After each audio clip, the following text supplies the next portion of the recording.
नारायण नारायण हरि हरि।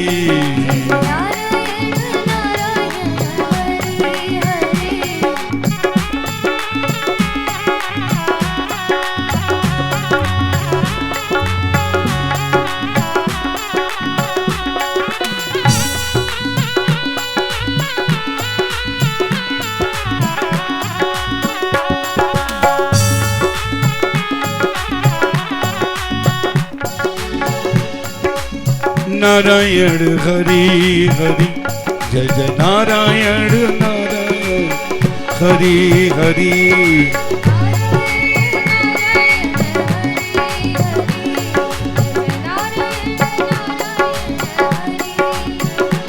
तेरी लीला जग से न्यारी न्यारी हरि हरि।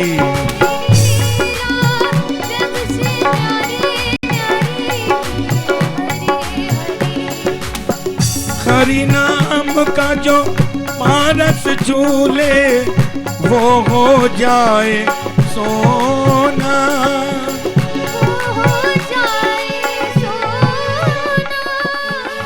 तो अक्षर का नाम हरि है लेकिन कितना सलोना।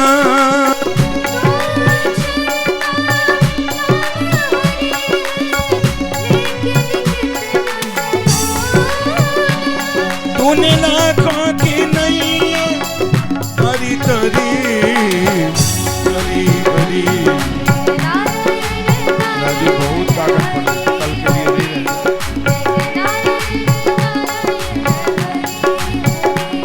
तेरी लीला जग से न्यारी न्यारी तेरी महिमा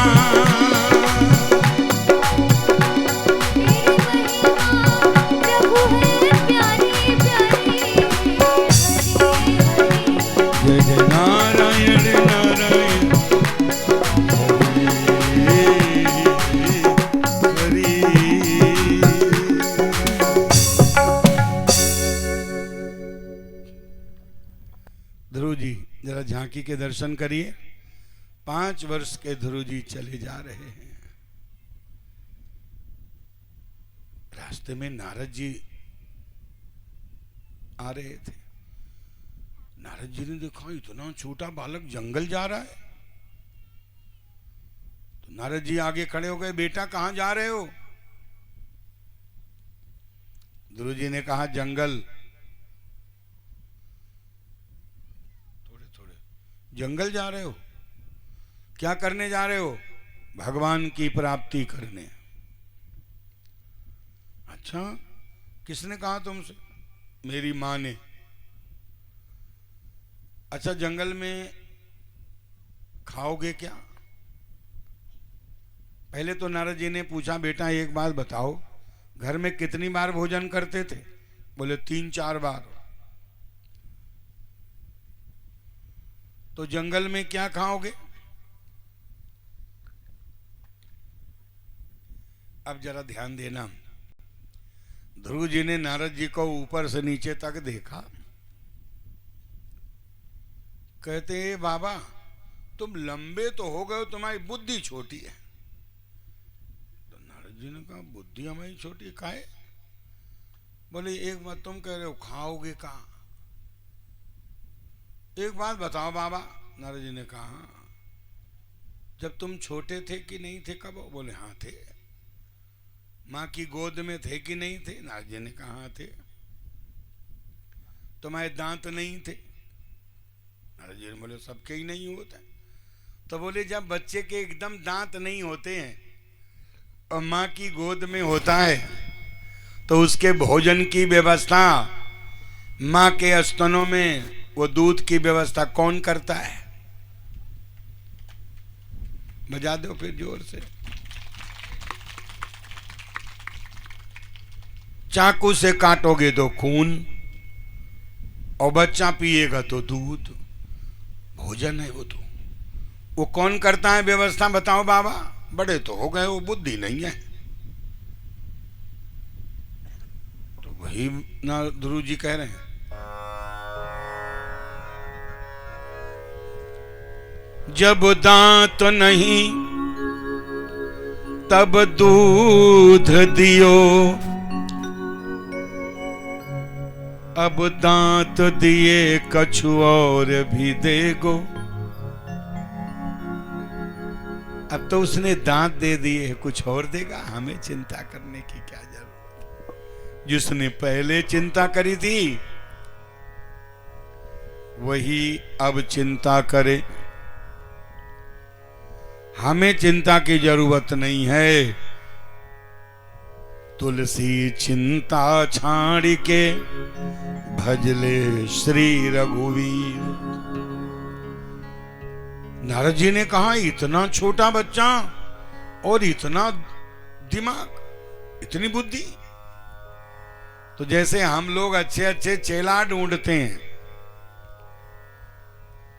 गुरु ढूंढते हैं हम लोग, तो गुरु लोग अच्छा चेला ढूंढते हैं। तो नारद जी ने सोचा यदि ये हमारा चेला बन जाए तो बड़ा होनहार निकलेगा, इसका तो नाम होगा, संग में हमारा भी हो जाएगा। तो बोले बेटा हमारे चेला बनोगे? गुरु जी ने कहा बिल्कुल नहीं बनेंगे। क्यों? बोले 1 घंटा से हमें भटका रहे हो, गुमराह कर रहे हो, बुद्धि तुम्हारे है नहीं, हम तुम्हारे चेला बन जाएं? तुम्हें जो तो पता नहीं है कि भोजन की व्यवस्था कौन करता है, हम तुम्हारे चेला बन जाएं, हम भी तुम्हारे जैसे बुद्धू हो जाएं। हमारी माँ ने कहा था कि जब नारद जी मिल जाएंगे उन्हें गुरु बनाना तो भगवान जरूर मिलेंगे। तो नारद जी मन ही मन खुश हो गए। नारद जी ने कहा अरे बेटा हम ही तो नारद जी हैं। गुरु जी ने कहा ना, हम नहीं मान सकते, तुम तो हमको 1 घंटा से भगवान से दूर कर रहे हो, तुम्हें भगवान पे विश्वास ही नहीं, तुम भोजन के लिए ही डोल रहे हो। तो सामने बैठ गए, कसम धराई हम ही नारद जी, हम तो तुम्हारी परीक्षा ले रहे थे। जब गुरु जी को विश्वास हो गया,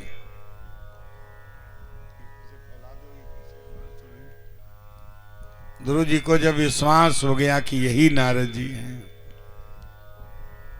तब गुरु जी ने नारद जी को गुरु बनाया। नारद जी ने मंत्र दिया।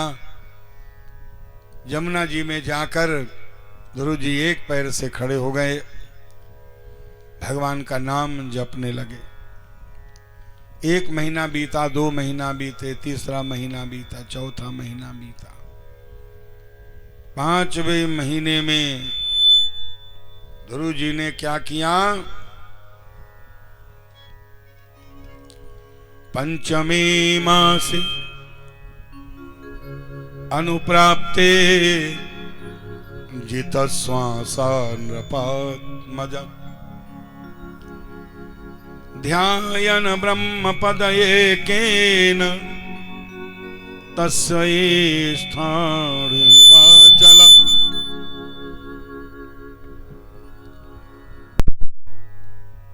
तो 5वें महीने में क्या किया गुरु जी ने कि जो प्राण वायु जो हम लोग सांस लेते हैं ये हवा अलग है, और जो शरीर में लगती है ये अलग है। जो शरीर में लगती है माया की हवा है, और जो सांस लेते हैं ये भगवान के यहां से आई हुई हवा है, भगवान से जुड़ी हुई है। ये हवा जो लग रही है भगवान से नहीं जुड़ी है, ये तो शरीर के लिए बनी है, बनाई गई है, माया ने बनाई है। इसलिए ये हवा को हम कब्जे में कर लेते हैं, कैद में भी कर लेते हैं, पंखे के द्वारा बढ़ा घटा भी लेते हैं, टायर में भी भर लेते हैं। लेकिन ये जो श्वास लेते हैं ना, ये प्राण वायु कहलाती है। ये भगवान से लिंक जुड़ा है इसका। जहां भी भगवान होंगे वहां से जुड़ी हुई है। जैसे सूरज की जो किरण है ना, वो सूरज से जुड़ी हुई रहती धूप, और धूप तुम्हारी खिड़की में आ रही है, वो सूरज ही है। सच्ची पूछ, नाम बदल गया है, उसका नाम धूप हो गया, लेकिन वो सूरज से जुड़ी है। सूरज चाहे कितनी दूर क्यों ना, धूप जुड़ी हुई है। उसी तरह ये प्राण वायु ये भगवान से जुड़ी हुई है। ये हवा बिल्कुल भी ना चले, हम कुएं में चले जाएं एकदम घने अंधकार में पसीना पसीना, तो भी ये प्राणवायु वहां मिलती है हमको।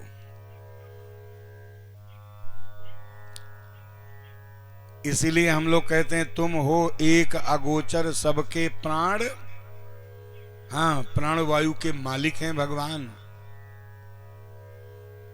तो ध्रुव जी ने क्या किया कि इस प्राणवायु को रोक दिया। तो जैसे ही प्राणवायु को रोका तो सब जीव जंतुओं को, देवताओं को, सब लोगों में यही है प्राणवायु, सबको सांस लेने में दिक्कत होने लगी। देवता घबरा कर भगवान के पास गए। एवं विदाम भगवान प्राणरोधम चराचरस अखिल सत्वधाम्ना विदेहि ततना ब्रजिनाथ विमोक्षम प्राप्ता वयम त्वाम शरणम शरण। देवता कह रहे हैं, हे प्रभु, जाने क्यों समस्त जीवों का जीवन संकट में पड़ गया है, न जाने किसी ने प्राणवायु रोक दी है।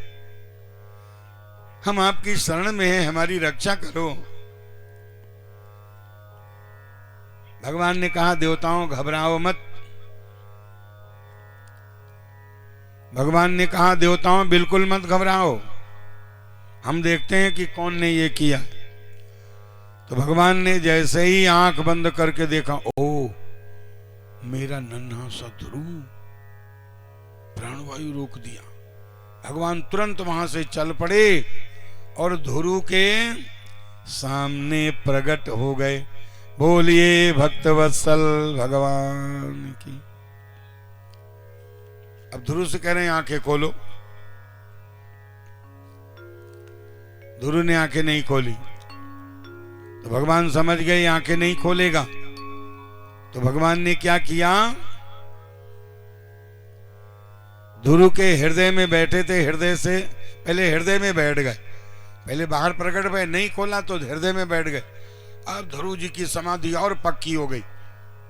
थोड़ी देर हृदय में बैठे रहे, वो झट निकल गए। अब ध्रुव ने झटपट आंखें खोल दी। देखा कि 20 फुट के भगवान चतुर्भुज रूप में खड़े हुए। ध्रुव जी भगवान की स्तुति करना चाह रहे हैं, लेकिन आता नहीं है कुछ। वेद पुराण श्लोक कुछ नहीं आते। तो भगवान ने क्या किया, अपना शंख ध्रुव जी के गले में स्पर्श करा दिया। कृतांजलिम ब्रह्ममयेन कंबुना परस्परम स्पर्शं बालम कृपया कपोले। शंख को कपोल में, गाल के पास, यहां गले और गाल के बीच में भगवान ने शंख का स्पर्श करा दी। और जैसे ही शंख का स्पर्श कराया, वैसे ही ध्रुव जी को सब वेद वेदांत तो कंठस्थ हो गया, याद हो गया। अब ध्रुव जी स्तुति करने लगे भगवान की। होयंता प्रविश्म वाचाम इमाम प्रसुप्ताम संजीवयति अखिल शक्ति धरा स्वधाम्ना हन्यांस च हस्त चरण समतो गादीन प्राणान्नम भगवते पुरुषाय तुभ्यम्। ध्रुव जी को सब वेद वेदांत याद हो गया और ध्रुव जी स्तुति कर रहे हैं कि हे मेरी इंद्रियों को जगाने वाले, हे अंतर्यामी, हे दीन बंधु, हम आपको प्रणाम करते हैं, हम आपको प्रणाम करते हैं। भगवान ने ध्रुव जी को उठाकर गले से लगा लिया, गोद में उठा लिया और बोले, ध्रुव मांग लो, क्या मांगते हो बेटा। ध्रुव जी ने कहा, अपनी भक्ति दीजिए। भगवान ने कहा जिसको हम प्राप्त हो गए भक्ति तो मिल ही जाएगी, लेकिन अभी याद करो तुम आए किस लिए थे, घर से क्यों चले थे तुम? हाँ, अभी जाके गद्दी पर बैठो और सबको बताओ कि भगवान का भक्त जब गद्दी पर बैठता है तो शासन कैसा चलता है। यानी ये कथा बता रही कि भगवान के भक्तों को अवश्य गद्दी पर बैठना चाहिए। और हम तुम अपनी समाज में क्या कहते हैं? अब बताओ, ये महात्मा बन गए, इन्हें राजनीति से कहां लेना देना? योगी जी ने वो भी करके दिखा दिया कि लेना देना है बेटा। महात्माओं को तो ही लेना देना होता है राजनीति से। सुंदर राजनीति तो वही कर सकते हैं, सुंदर शासन तो वही कर सकते हैं। तो वही भगवान कह रहे हैं ध्रुव जी से कि तुम तो महात्मा हो गए हो, जाओ राजगद्दी पर बैठो और संसार को बता दो कि जब महात्मा गद्दी पर बैठता है तो गद्दी कैसे चलाई जाती। संसारी तो चोर चमारू चक्के होते हैं, ये कैसे गद्दी चलाएंगे सबको पता है। लड़े मरे जा रहे हैं, पौवा पिया पिया के वोट खरीद रहे हैं। कक्का चोर है लेकिन जिताएंगे कक्कई को।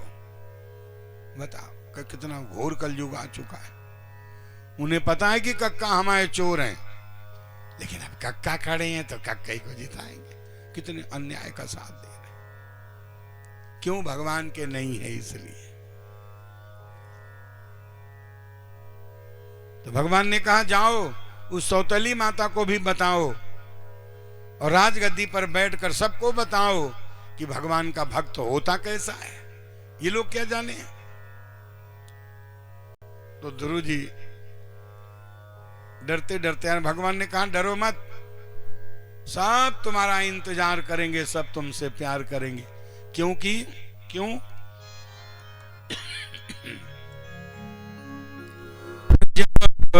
कृपा राजू, यही होता है। थोड़ा सा इसमें ही को डाल दो, बस आज की हो जाए। जा पर कृपा राम की होई,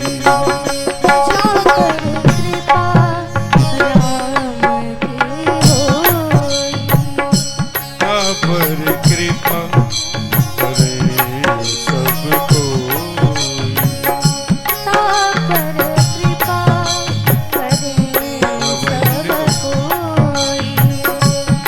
पर कृपा करे सबको,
कृपा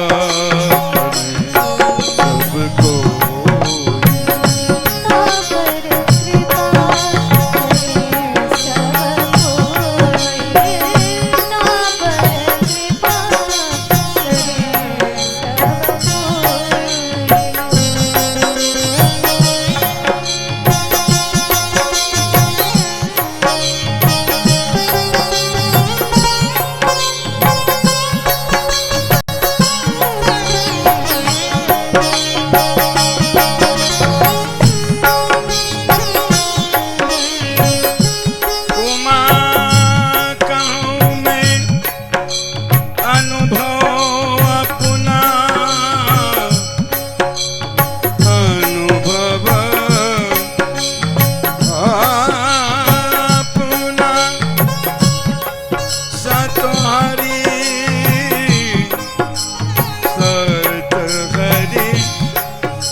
तो ध्रुव जी आए, सब लोग इंतजार कर रहे थे। पिता को ग्लानि जरूर हो गई, पिता को ग्लानि और होनी भी चाहिए कि मेरा बुढ़ापा आ गया, मेरा बुढ़ापा आ गया, मुझे भगवान की प्राप्ति नहीं भई। मेरे 5 वर्ष के बेटे ने भगवत प्राप्ति कर ली, शर्मिंदा हो गए और अपने बेटे को राजगद्दी देकर भगवान को प्राप्त करने चल दिए। और एक ही बात कह रहे हैं बस, हरा अहिल्या का श्राप ने मिटाया शबरी का ताप तुमने,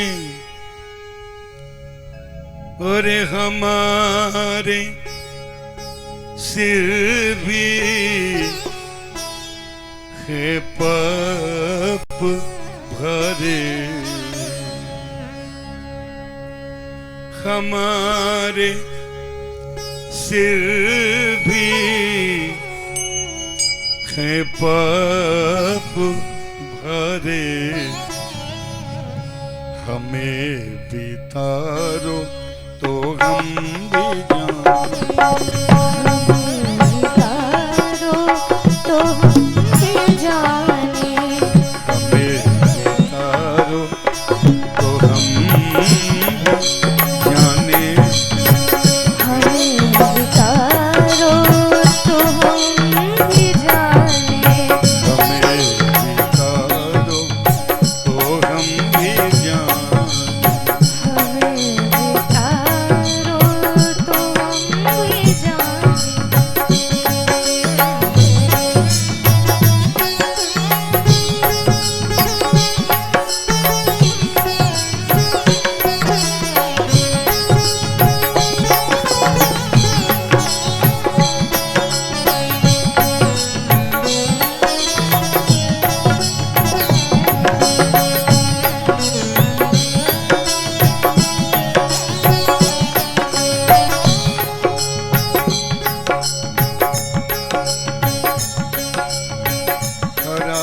अहिल्या श्राप तुमने,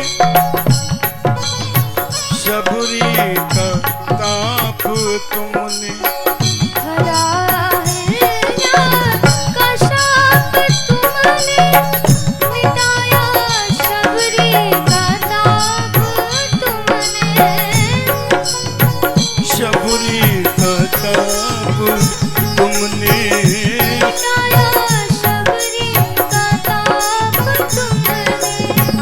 हमारे सिर भी पाप भरे, हमारे सिर भी पाप भरे, हमारे सिर भी है पाप भरे, हमें तो हम भी जाने, हमारे सिर भी पाप भरे, हमें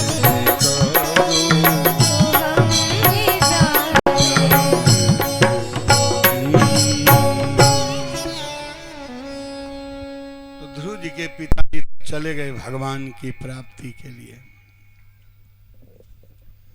ध्रुव जी ने बड़ा सुंदर राज किया और मृत्यु देवी को पराजित करके भगवान के धाम गए।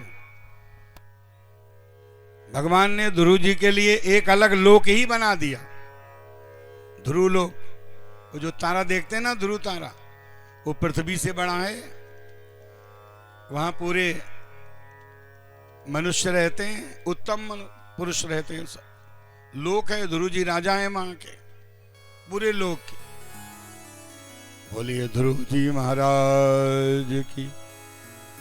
और ध्रुव जी के एक भैया हैं, उनका नाम क्या है? अभी अभी नाम बताया था, जल्दी बताओ। अंशुल बताएंगे। भाई 3 बहनें थीं, आकृति, प्रसूति और देवहूति, और 2 बेटा थे, उत्तानपाद और अच्छा, एक दिन का होमवर्क अभी बाकी है। वो पहले दिन का वो सवेरे सवेरे वो चरणामृत लेने वाला, तो बताओ कौन कौन ने होमवर्क किया है कि नहीं किया? जल्दी हाथ उठाओ। वो कह रही हमें तो तुम वही क्लास में रहने दो, हम वही उम्दा हैं। तो दूसरे भाई का नाम है प्रियव्रत।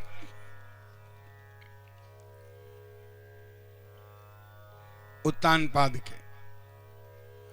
अब उत्तानपाद के दूसरे भाई का नाम है प्रियव्रत। और ध्रुव जी के भाई का नाम था उत्तम। वो बड़ा उदंड था, कुबेर की बगिया उजाड़ने लगा, मार दिया यक्षों ने उसको। ध्रुव जी ने बड़ी लड़ाई करी, अनीति की लड़ाई। बाद में मनु जी आए, समझाते हैं, तब ध्रुव जी शांत भये।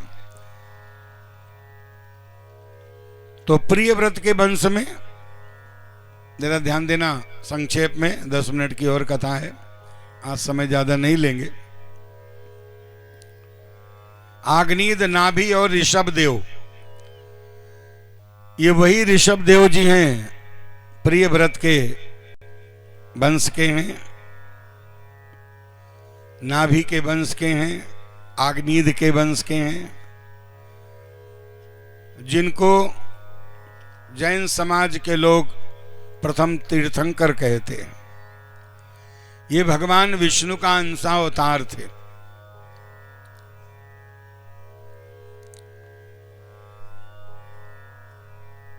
ऋषभ देव जी के पिता नाभि के पुत्र हैं ऋषभ देव जी।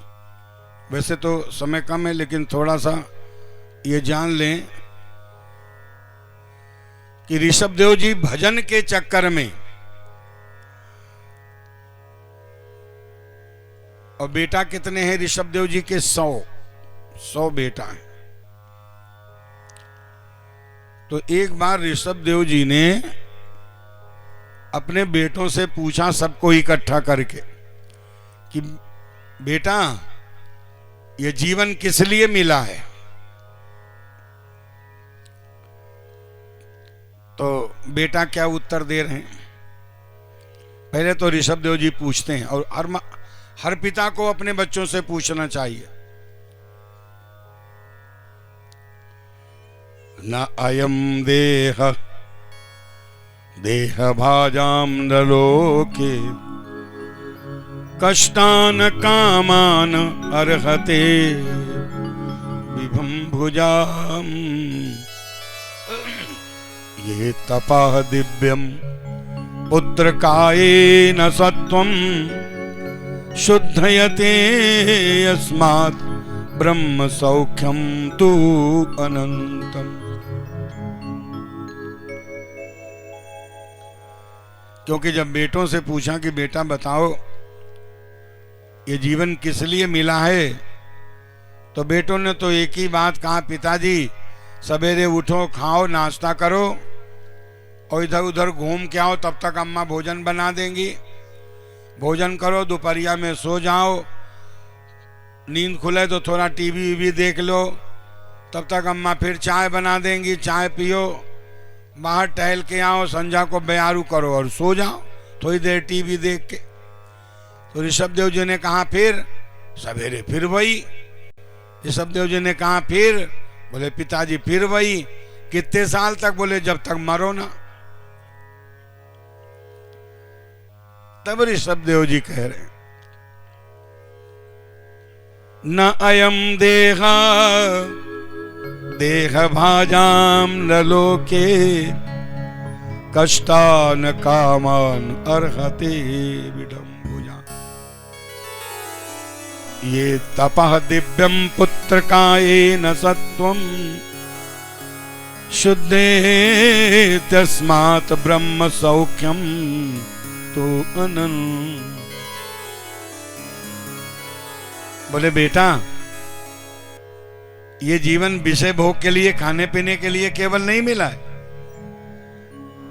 ये जीवन संतों की सेवा के लिए, बड़े बूढ़ों की सेवा के लिए। थोड़ा सा इको से फैलाओ।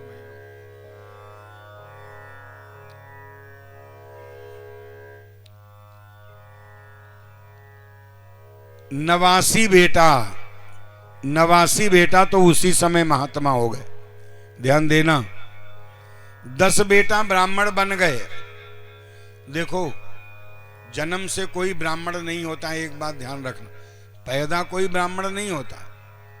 जन्मते जाया शूद्र,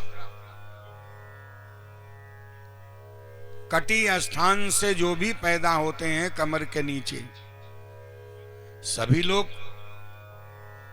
कटी स्थान से ही जन्म लेते हैं। इसलिए हमारे वेद कहते हैं कि जन्म से कोई ब्राह्मण पैदा नहीं होता है, ब्राह्मण बनाए जाते हैं बाद में काम के अनुसार। उसमें अलग अलग नाम है, जैसे द्विज नाम, तो कहने में द्विज को भी ब्राह्मण कहते हैं। द्विज कब होते हैं? जब जनेऊ संस्कार होता है। ब्राह्मण कब होते हैं? जब वेद पुराण पढ़ने लगते हैं, जब ब्रह्म को जानने लगते हैं, ब्रह्म की चर्चा करने लगते हैं, ब्रह्म का उपदेश देने लगते हैं। और विप्र कब कहलाते हैं? जब वेद पुराण पढ़ते हैं। तो इस तरह इनके अलग अलग नाम हैं।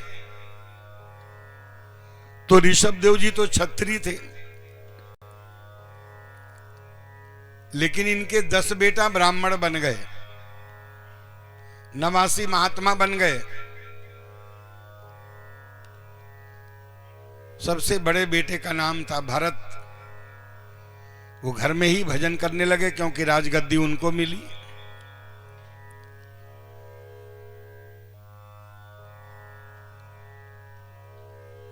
नदी में खड़े होकर भजन कर रहे थे। एक गर्भिणी, एक गर्भ धारण किए हुई हिरनी उधर से निकल रही थी। शेर की दहाड़ सुन के नदी में कूद पड़ी।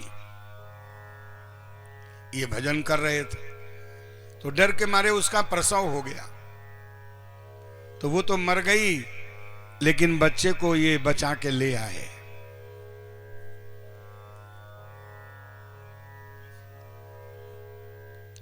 अब यहां पर 5 मिनट की सिर्फ कथा है, ध्यान देना है। बच्चे को ले आए, कोई गुनाह नहीं है, बच्चा पाल लिया, अच्छी बात है। भोजन देने लगे, 24 घंटे साथ रखते। और जानवर तो वफादार होता ही है, कोई भी जानवर हो, कुत्ता हो, बिल्ली हो, घोड़ा हो, हाथी हो, भैंस हो, गाय हो, सब वफादार होते।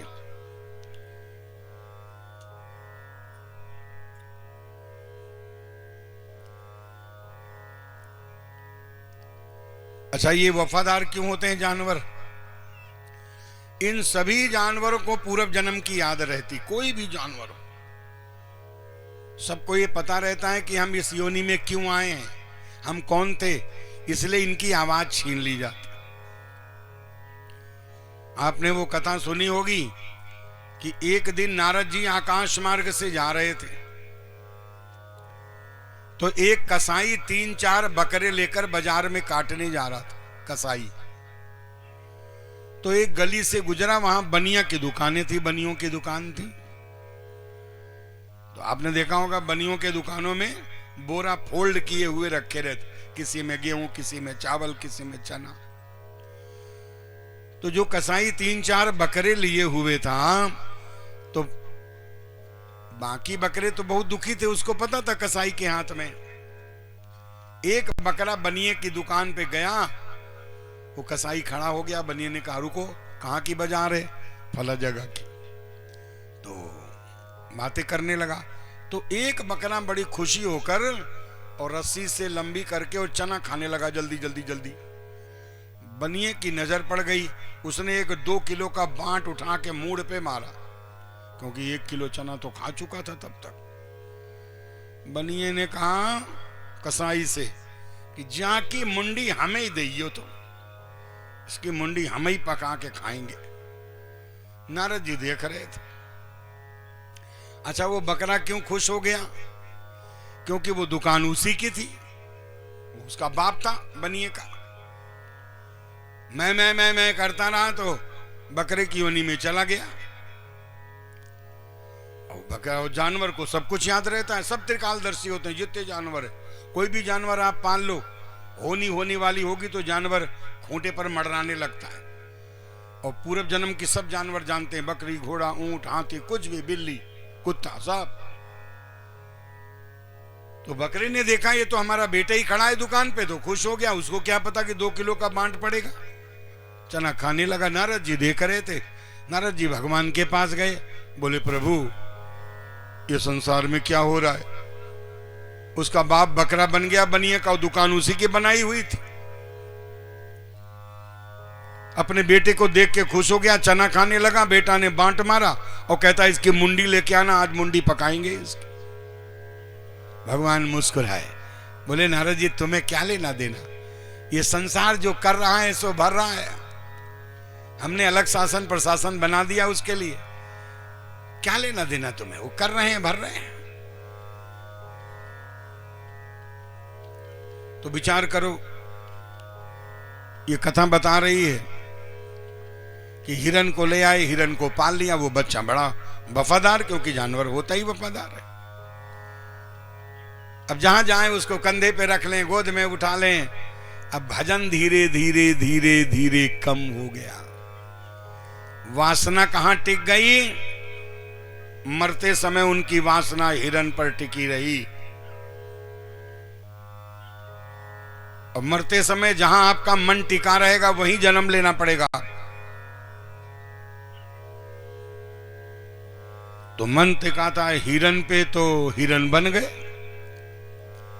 एक जने एक कथा में बैठे थे, एक बार यही कथा चल रही थी, तो वे गाड़ी से कथा सुनने आए थे। और उन्होंने बढ़िया अच्छा कुत्ता पाल रखा था।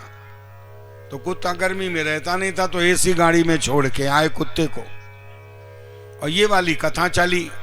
कथा के बाद व्यास जी से बोले महाराज जी आपने ऐसी कथा सुनाई, ऐसी कथा सुनाई, आनंद आ गया। बोले अच्छा क्या सुना तुमने, लेकिन एक बात समझ में नहीं आई महाराज जी। बोले हाँ बताओ।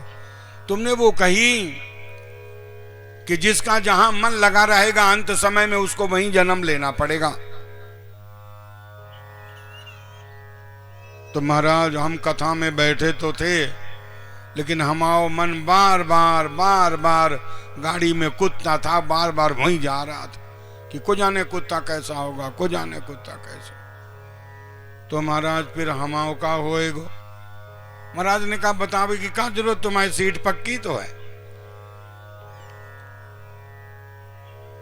तो जब वे मरे भरत, ऋषभदेव जी के बेटा बड़े, तो हिरन बन गए। लेकिन अभी अभी आपको बताया कि हर जीव को पूर्व जन्म की याद रहती है। तो हिरन तो बन गए, घास खाने लगे, लेकिन हर समय भगवान से प्रार्थना करते कि प्रभु अब कभी चूकूंगा नहीं, एक बार हमें मौका और दे दो, एक बार हमें मनुष्य बना दो किसी तरह से। बड़े उदास रहते, घास खाते, भूसा खाते, लेकिन हर समय उदास मन से खाते, भगवान से प्रार्थना। भगवान ने कृपा करी तो दूसरा जन्म ब्राह्मण के यहां दिया, अंगिरस ब्राह्मण के यहां। अब उनको तो याद था पूर्व जन्म की, महात्मा थे वो तो।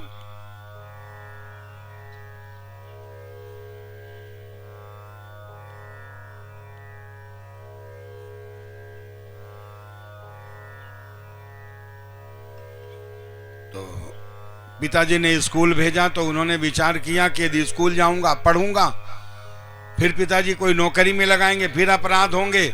हम पढ़ाई नहीं रहे, पार्टी फेंक के, स्लेट फेंक के भगिया। घर में कोई काम पे लगाए जाते, काम नहीं करते। भाइयों ने अलग कर दिया, घर से निकाल दिया, निकल गए घर से, चल दिए।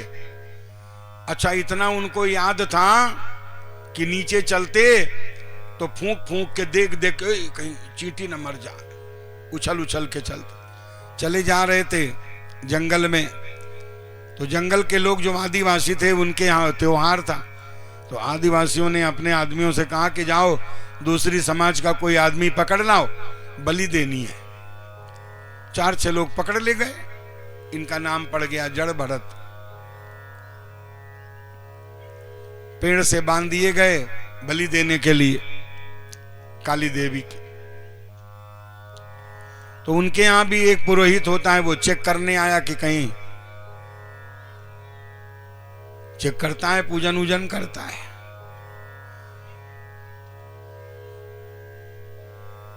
तो जैसे ही ठीक ठाक थे, बलि देने का नंबर, काली मैया प्रकट हो गई और काली मैया ने सब आदिवासियों को मार डाला वहीं पर। तो जो लोग देवी के सामने बलि देते हैं वो ध्यान दें, देवी बोलती नहीं है, क्यों? करो और भरो बेटा, देवी बोलेंगी तो तुम सुधर जाओगे। देवी ने तुम्हारा कोई ठेका थोड़ी ले रखा है सुधारने का। सुधारने का ठेका सत्संग में है तो तुम सुन नहीं रहे, सुधर नहीं रहे। देवी कौन कौन को सुधारेंगी? इसलिए देवी मौन रहती है, करो और भरो। लेकिन जब कोई भक्त आ जाता है दरबार में और उसके पर कोई आंच आ जाए तो जा पर कृपा राम की होई ता पर कृपा करें। काली मैया प्रकट हो गई और सभी आदिवासियों को मार डाला देवी, और जड़ भरत जी की रक्षा करी। यानी ये कथा बता रही है कि कोई भी देवी किसी भी बलि से प्रसन्न नहीं होती, वरना आदिवासियों को क्यों मारती? देवी वहां रहती नहीं, मौन रहती। हमें क्या लेना, आंख बंद कर ले। बकरा काट रहे हो, करो और भरो बेटा। तो इस तरह उनकी रक्षा हो गई, वहां से चल दिए। एक अहंकारी राजा आ रहा था, राहुगण, बड़ा अहंकारी था। पालकी में एक कहार बीमार हो गया। कहारों ने कहा, सरकार कहार बीमार हो गया, आप क्या करें? बोले किसका राज चल रहा है? बोले राज तो अपना ही है, जो आदमी मिल जाए कहार में लगा दो, पालकी में लगा दो, कहार बना दो। जड़ भरत जी चले आ रहे थे, अब वो फूंक फूंक के कदम रखते, उछल उछल। कहारों ने पकड़ के पालकी में लगा दिया। अब पालकी में चलें तो उछलें तो पालकी भी उछले। राहुगढ़ ने कहा, ये क्या हो रहा है? बोले सरकार, जो नया कहार लगाया गया वो उछल उछल के चल रहा है।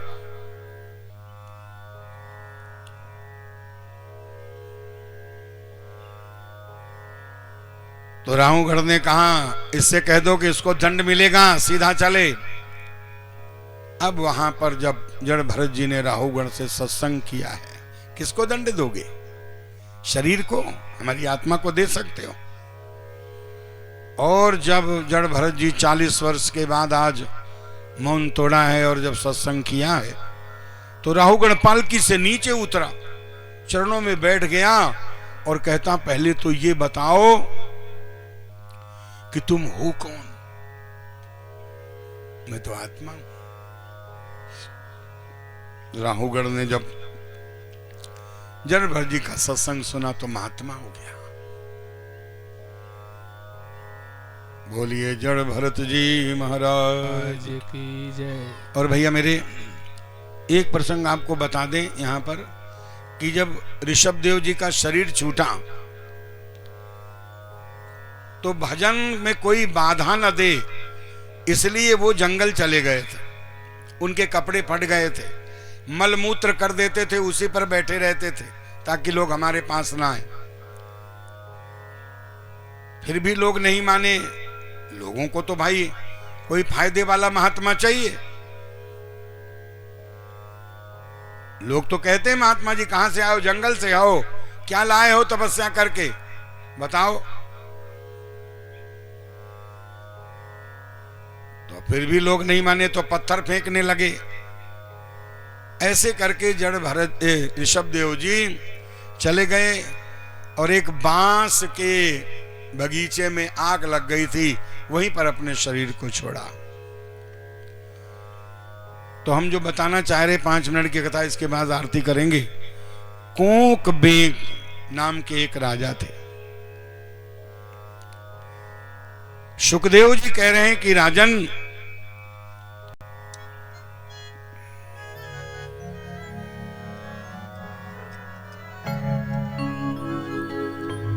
यस्य किल अनुचरितम उपाकर्ण कोंकबिंग कुटका नाम राजा अहर्त नामा उपशिष्य कला अधर्म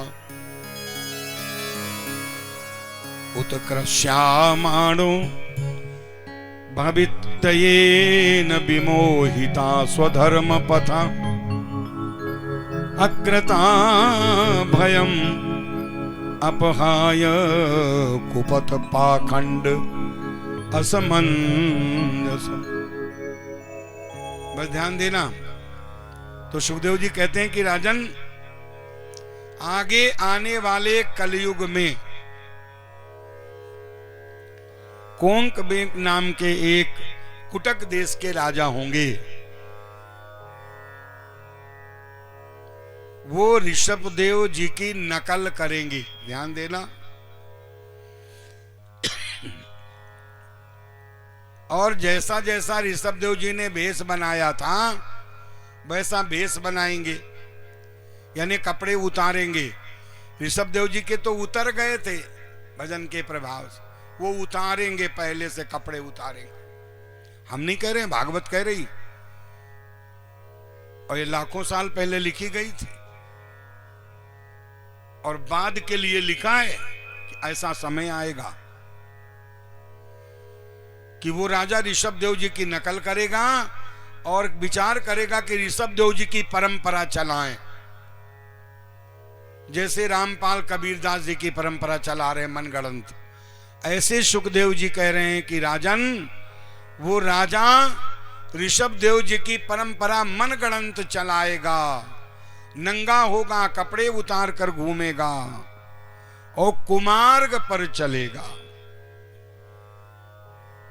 देखो, कुपथ कुपथ पाखंडम असमंजस, और पाखंड धारण करेगा, यानी भक्त नहीं होगा लेकिन कपड़े उतारेगा, कहेगा हम भक्त हैं।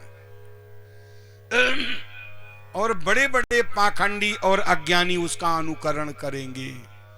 बड़े बड़े पाखंडी, बड़े बड़े झूठे, बड़े बड़े अज्ञानी, बड़े बड़े मूर्ख उसका अनुकरण करेंगे, उसके साथ हो जाएंगे और वो भी नंगे घूमेंगे। और ऋषभदेव जी की परंपरा चलाएंगे कि हम तो ऋषभदेव जी की परंपरा चला रहे हैं, उनके फॉलोवर हैं। और क्या करेंगे, आगे लिखा हुआ है, देखो। उस समय ये लोग थे नहीं, कोई पहले ही लिख दिया गया था कि कुमार्ग पर चलेंगे। उत्कृष्टमाणो भवित्ययेन विमोहिता स्वधर्म पथ अकृत भयम अपहास कुपत पाखंडम असमजस। कुपथ माने कुमार्ग पर चलेंगे, पाखंड को धारण करेंगे, अपने धर्म को छोड़ देंगे। और ऋषभदेव जी के पूछेगा ये क्या कर रहे हो, कहेंगे ऋषभदेव जी की परंपरा चला रहे हैं, ऋषभदेव जी के फॉलोवर हैं हम लोग। तभी वो लोग ऋषभदेव जी को पहला तीर्थंकर मानते हैं। और क्या करेंगे, पाखंड फैलाकर अनुचित कुमार्ग पर चलेंगे, दूसरे मार्ग पर चलेंगे और भगवान को त्याग कर भगवान को छोड़ देंगे और किसी को भी भगवान बना लेंगे। ये पहले से लिखा हुआ है। और जितने अधम जाति के मनुष्य हैं, अधम जाति माने कम बुद्धि वाले, मूर्ख, पाखंडी, वो सब उनके साथ हो जाएंगे। और वो जानते हो क्या करेंगे, बुद्धिहीन हो जाने के कारण, पाखंडी हो जाने के कारण, हरि विमुख हो जाने के कारण स्नान नहीं करेंगे, नाखून नहीं काटेंगे, बालों को नोच नोच के खत्म करेंगे। ये लिखा हुआ है। अब तुम सोच लो कैसे कैसे समाजें चल रही दुनिया, भगवान से कितनी दूर हैं।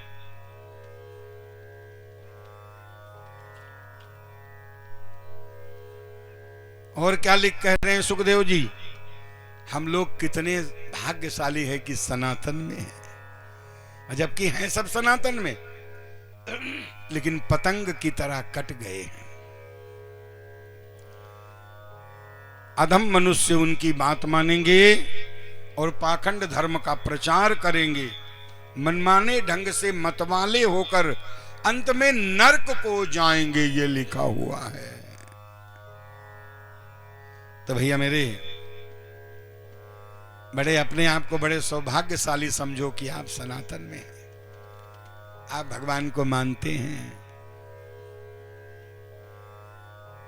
और वैसे भी देखो, यदि महात्मा किसी समाज का होने लग जाए, उस महात्मा को नरक जाना पड़ता है, उस महात्मा की अधोगति होती।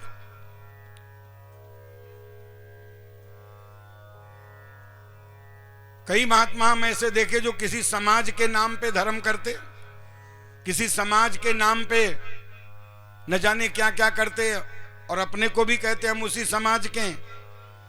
अंत में उनकी अधोगति भई। अधोगति किसको कहते हैं? या अग्नि से जलना पड़ेगा, या सर्प काटेगा, या किसी वाहन से मरना पड़ेगा, हथियार से। अकाल मृत्यु जिसको कहते हैं, उसी को तो नरक कहते हैं। 1000 साल तक प्रेत योनि में रहना पड़ेगा, भ्रष्टा का भोजन करना पड़ता है अधोगति वाले को। तो ऐसा क्यों करते हो? महात्मा कभी किसी समाज का होता है क्या? अरे महात्मा तो सभी समाजों को एक करता है। यदि हम किसी से कहें कि हम फलानी समाज के महात्मा हैं, तो हमको नरक जाना पड़ेगा। और हमारी दुनिया में चल रहा है, वे बौद्ध समाज के महात्मा, वो जैन समाज के महात्मा, वो फलाने समाज के महात्मा। अब तो यहां तक होने लगा है कि बाघेल समाज के महात्मा, यादव समाज के महात्मा, रघुवंशी समाज, यहां तक ये भी होने लगा है। अब तो अपना गड्ढा अपना ही खोद रहे हैं। हमारे वेद क्या कह रहे हैं कि भगवान से अलग होकर जो समाज बनाते हैं उनको नरक जाना पड़ता, अधोगति होती, भ्रष्टा का खाना पड़ता 1000 साल तक। तो भैया मेरे, महात्मा किसी समाज का होता है? महात्मा सब समाजों को एक कर देता है। महात्माओं को क्या कहा गया हमारे रामायण में? मुद मंगलमय संत समाजू, मुद मंगलमय संत समाजू। संत का अपना समाज है, संत किसी समाज का नहीं होता। और काम क्या करता है संत समाज? जिमि जग जंगम तीर्थ राजू। तीर्थराज प्रयागराज का काम करता है। अच्छा, प्रयागराज क्या काम करता है? इधर से नदी आ रही, इधर से नदी आ रही, इधर से नदी आ रही, सबको संगम का मिला देता है और अंत में एक करके समुद्र की तरफ भेज देता है। बताओ यही करता है कि नहीं प्रयागराज में? ये महात्माओं का काम है। सच्चिदानंद भगवान की जय। तेरी बंदगी से पहले जल्दी करो, हो जाने दो। और आज देखिए कथा तो लंबी है लेकिन समय अधिक हो रहा है, तो आज का कथा यहीं पर विराम। हाँ भाई, तुम्हारी तो सुनने की इच्छा होगी लेकिन फिर वही 1 बजते, तो आज की कथा यहीं पर विराम करते हैं 1 भजन के बाद।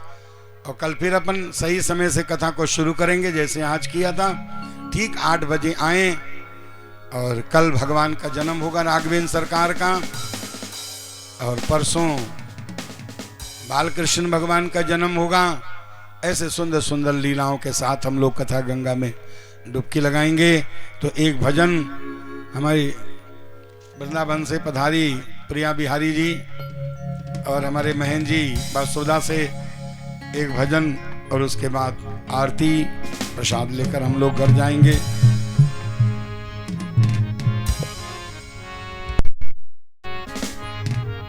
हारमोनियम पे आवाज दे दो भैया जरा।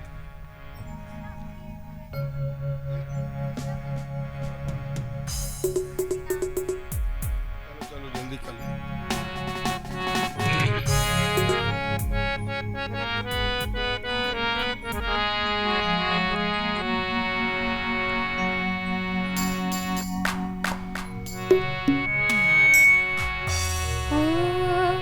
अमृत है हरि नाम जगत में, अमृत है हरि नाम जगत में, इसे छोड़ विषय विष पीना क्या, हरि नाम नहीं तो जीना क्या, हरि नाम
भूषण से सब अंग सजावे,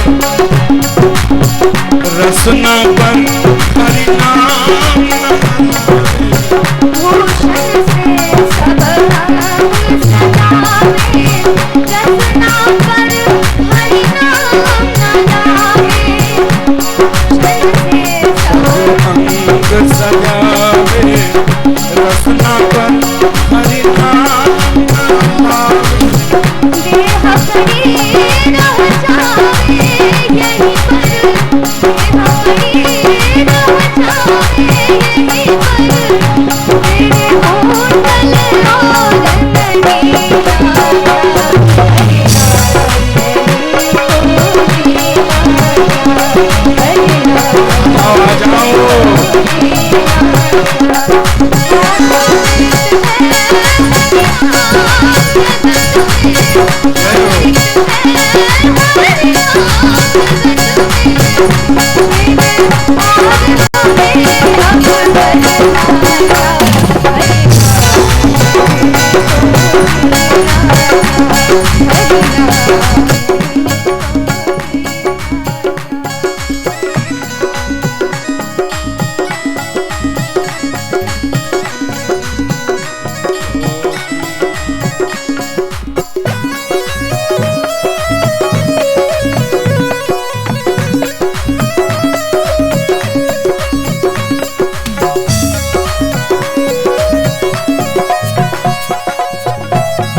ये कहाँ से आए छोटे सरकार भाई, गजब कर दो।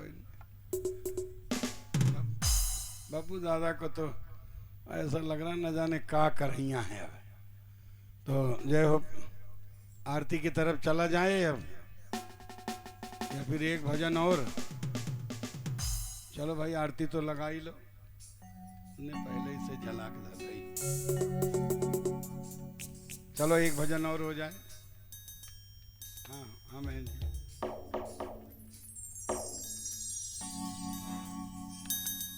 और एक भजन वो भी होगा, उसके बाद आरती जय। हेलो हेलो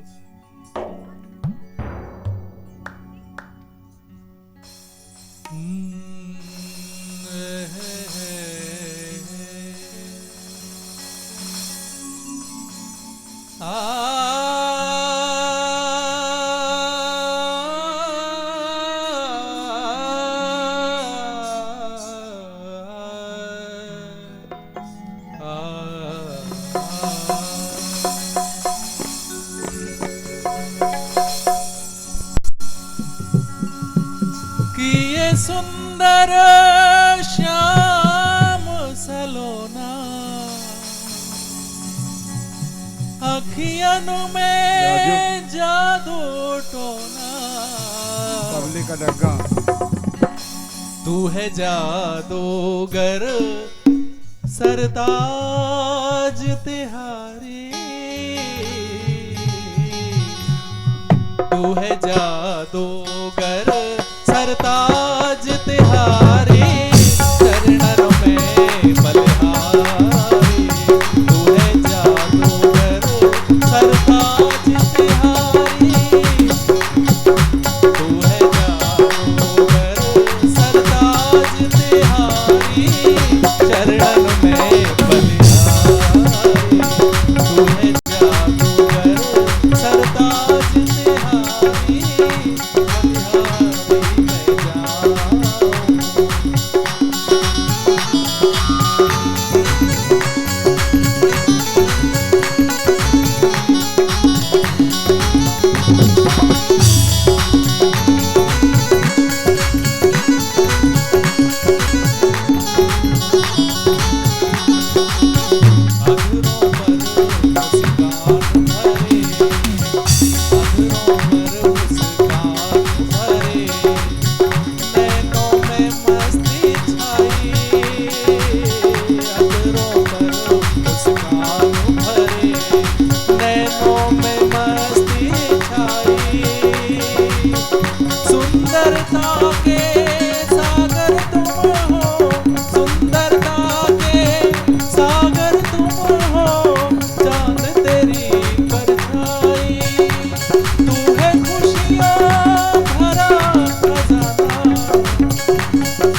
बोलो वृंदावन बिहारी लाल की जय।